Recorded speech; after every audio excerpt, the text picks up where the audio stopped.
Olá, eu sou o professor especialista em filosofia, Ricardo de Moura Borges, e agora nós iremos ver algumas representações mais significativas e historicamente mais influentes que colocaram o conceito sobre o ser humano.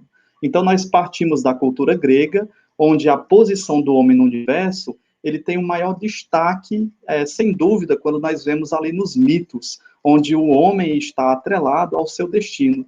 E aí nós percebemos no Hércules, nos grandes heróis, como Teseu e o Minotauro, nós vemos também na questão do Prometeu. Dessa maneira, o ser humano, ele não é o senhor do universo, e nem da sua história.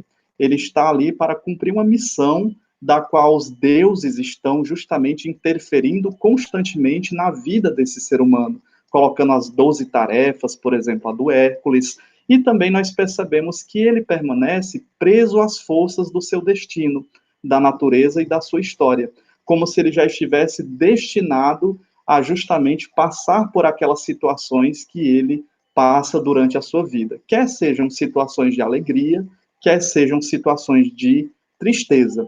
Um dos personagens que nos ajuda a refletir muito sobre essa questão do destino do ser humano, quando nós vemos na mitologia grega, é o Prometeu. O Prometeu que rouba o fogo dos deuses para dar aos seres humanos, né, para fazer esse presente aos seres humanos. Ele fica acorrentado e todos os dias vem um corvo para comer o seu fígado. O fígado é o único órgão do ser humano que ele se regenera. Né? Então, ela é a figura mais simbólica, né? O Prometeu é uma das figuras mais simbólicas que visa essa questão antropocêntrica, ou antropológica, do helenismo, da Grécia Antiga. Aqui nós vemos na questão dos mitos, e como os mitos também, eles não são apenas realidades fictícias, distantes da humanidade, mas, na verdade, eles compõem uma riqueza muito grande para entendermos a cultura e a questão moral e religiosa do seu povo. Ora, esses mitos eram tidos como verdades para os gregos, então não era interessante, de forma alguma, desobedecer aos deuses. Por isso, né, ia trazer justamente punições severas àqueles que assim o desobedecessem, como no caso do Prometeu, que acabou roubando o fogo dos deuses, então ele foi punido. Nós temos aqui uma assertividade no sentido de o ser humano estar atrelado a um destino, então nós temos uma explicação mitológica que traz até uma reflexão filosófica. Agora nós iremos ver a concepção do homem elaborada pelos pensadores também gregos, né, os posteriores, os filósofos clássicos. Dentre eles, nós podemos apontar a concepção de ser humano para Platão, para o Aristóteles e também para o Plotino. Ora, como é que o Platão entendia o ser humano? O que é o ser humano para Platão? O que é o ser humano para Aristóteles? O que é o ser humano para Plotino?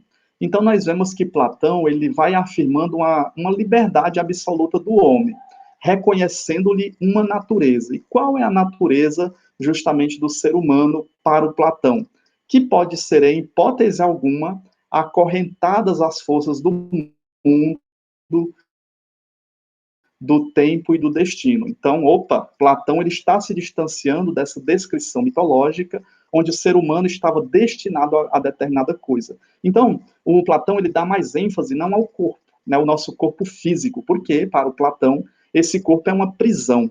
Então, o ser humano ele não pode ser corpo, porque o corpo ele morre, o corpo adoece, o corpo passa por fragilidades, o corpo entende algumas coisas, mas não entende o todo. Então, qual é o conceito de ser humano para o Platão? O homem é essencialmente alma, o homem é essencialmente espírito. E aí nós percebemos que, desde dos contos, né, que o Platão vai colocando, a questão do hiperurânio, onde nós éramos almas felizes no mundo ideal, onde veio um demiurgo, plasmou esse mundo, fez os corpos, e nós, almas felizes, caímos nesses corpos.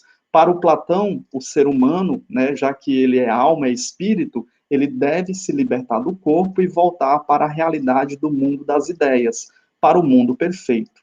O único problema que o Platão vai dizer é resgatar justamente essa alma da prisão do corpo. Ora, se nós passamos a nossa vida fazendo as vontades do corpo, nós não conseguiremos sair dessa prisão. Morreremos, mas voltaremos em outros corpos. é a questão da reencarnação, que o Platão e o Pitágoras colocam nos seus escritos, né? O Platão no livro Fédon, por exemplo.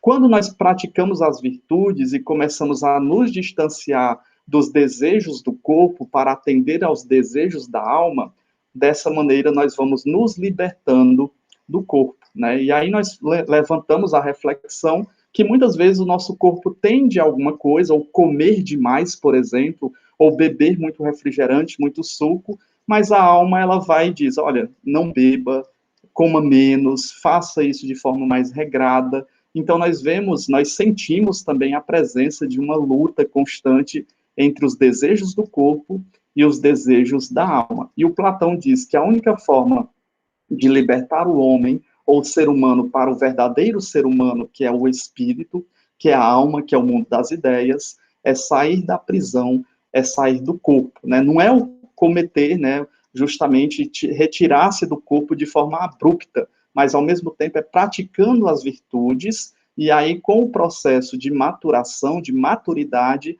nós vamos conseguindo nos distanciar das realidades corpóreas e justamente assumindo a realidade da alma, né, do espírito, da realidade do mundo das ideias.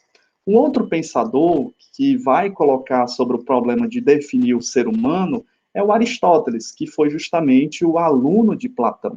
E aí nós percebemos que o Aristóteles, ele vai se distanciar desse mundo das ideias apregoado pelo Platão. Então ele diz que o homem, ele não pode ser apenas puro espírito. O homem também não é exclusivamente, não é essencialmente alma. O homem, ele é corpo também. Nós não podemos desprezar o nosso corpo. Nós temos corpo e alma. E o Aristóteles, nas suas categorias, é muito interessante porque ele vai partindo de uma investigação empírica.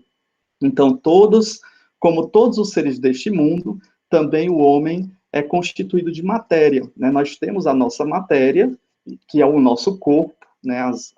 O tronco, a cabeça, os membros, e nós temos a alma. A alma é o que nos dá forma, a alma também é o que compõe a nossa essência, mas nós não podemos dividir ou separar o corpo da alma.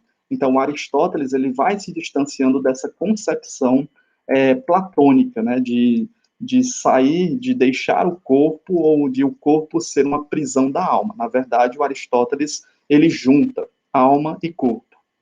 Outro pensador muito interessante, que vai dar continuidade também a essa discussão de quem é o homem, o que é o ser humano, qual é a sua essência, é o Plotino, né? O Plotino, ele nasce na região do Egito e ele vai retomando as ideias da concepção platônica, né? Até o próprio nome Plotino se assemelha ao nome Platão, embora eles não eram parentes. Lembrando que Platão era apenas um apelido, né? Platão, ombros largos. O nome dele era Arístocles, né? O Arístocles. E o Plotino, ele vai afirmar também, reafirmar essa dicotomia entre alma e corpo, essa luta constante que existe entre a alma e o corpo. E ele atribui à alma uma atividade que somente a alma tem isso, que é a contemplação. O corpo não contempla, quem contempla é a alma. Para que haja contemplação, nós temos a questão do corpo como um instrumento, mas quem vai realizar a contemplação é justamente a alma. E a alma conhece a verdade, né, e ela pode escapar da prisão do corpo, então, e do mundo. Nessa visão de Plotino, ela se assemelha muito à do Platão, onde há um distanciamento do mundo, um distanciamento do corpo, porque a alma agora tem um desejo, não é voltar apenas para o mundo das ideias, como diz o Platão, mas é reunir-se com o absoluto. E esse absoluto o Plotino chama de uno, é o criador de todas as coisas. O uno é que move todas as coisas. Então, o Plotino diz que a alma ela vai se libertando do corpo, das realidades materiais corpóreas, porque ela tem o desejo constante, por meio da contemplação, de atingir o uno, de atingir o absoluto. E ele, o Plotino, vai colocando 3 etapas que a alma vai se colocando para se chegar ao uno, para se chegar ao absoluto. Primeiro, a ascese, né, a contemplação constante, onde a alma se encontra com o uno, mesmo presa ao corpo, ou com o corpo.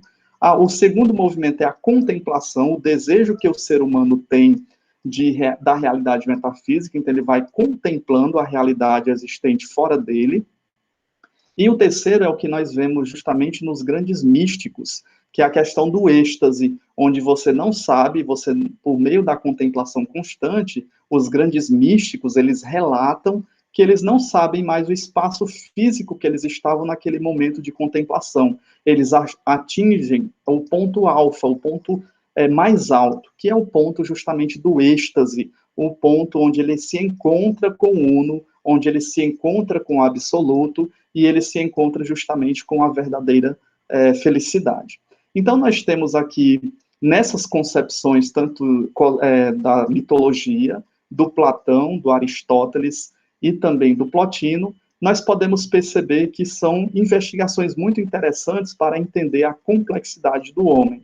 E assim, nós percebemos que essas pesquisas fundamentais da antropologia ou desses filósofos, elas vão surgindo novas questões, né? São pesquisas fundamentais de quaisquer pesquisas antropológicas. Saber quem é o homem, se ele está atrelado ao corpo ou à alma, ou à junção dos dois, como diz Aristóteles. Determinação do que caracteriza essencialmente o homem. A essência do homem é a principal busca dessa investigação filosófica.